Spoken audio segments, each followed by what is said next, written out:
Ang mapa ay nagpapakita ng islang hugis sa ranggola, lumilipad malapit sa bukang liwayway.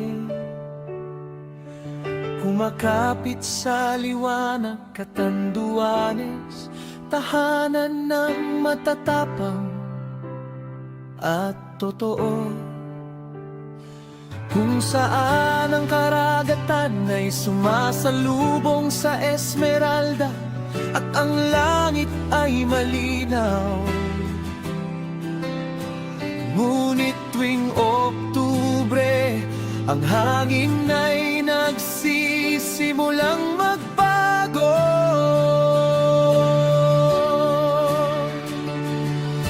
Isang pamilyar na madilim na ritmo sa kabila ng lawak ng dagat. Pinakikinggan namin ang mga babala, isang bulong ng takot para sa bagyo na natutulog sa kanyang higaan.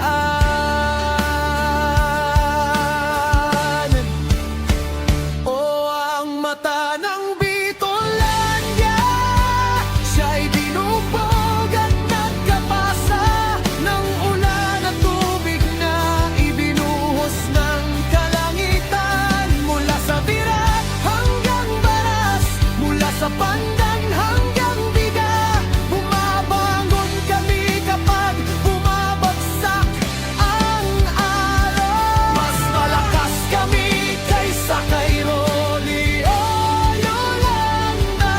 Nawawalan kami ng bubong at pananim, nagtatayo at nag-aayos kami, dahil ang diwa ng mga taga-isla ay hinding-hindi lulubog. Kami ang mga tao ng Catanduanes, nananatiling matatag at nakaliligtas sa bagyo.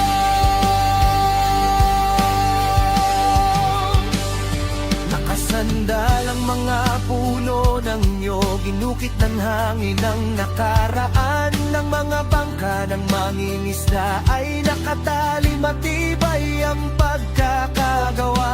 Natatagal, tinitingnan ng mga magsasaka ang mga taniman ng abaka.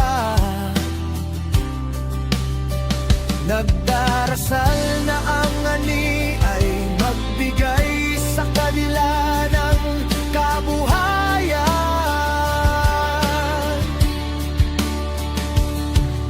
Natuto kami sa aming mga nakatanda, kapag tumataas ang tubig na lumipat sa kabundukan upang tumingala sa langit, nagkukumpulan kami habang nagsisimulang yumanig ang mundo.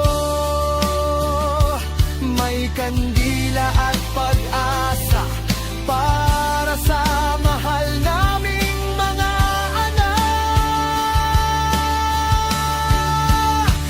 O ang mata ng Bicolandia, siya'y binubog at nagkapasa ng ulan at tubig na ibinuhos ng kalangitan. Mula sa Birak hanggang Baras, mula sa Pandan hanggang Biga, bumabangon kami kapag bumabagsak ang alon. Mas malakas kami kaysa kay Rolly o Yolanda.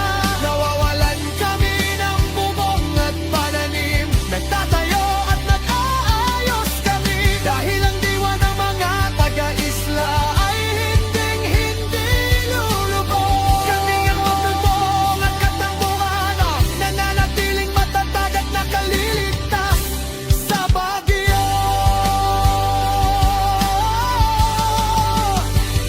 Kapag bumaba ang katahimikan at nakita ng araw ang kanyang daan, naglalakad kami sa mga guho sa pagsikat ng araw. Umiiyak ang isang kapitbahay, nag-aalok kami ng kamay, sama-sama naming nililinis ang putik mula sa lupa.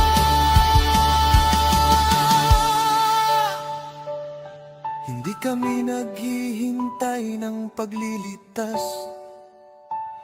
Kami ang unang tulong, isang kadena ng komunidad na hindi matitinag.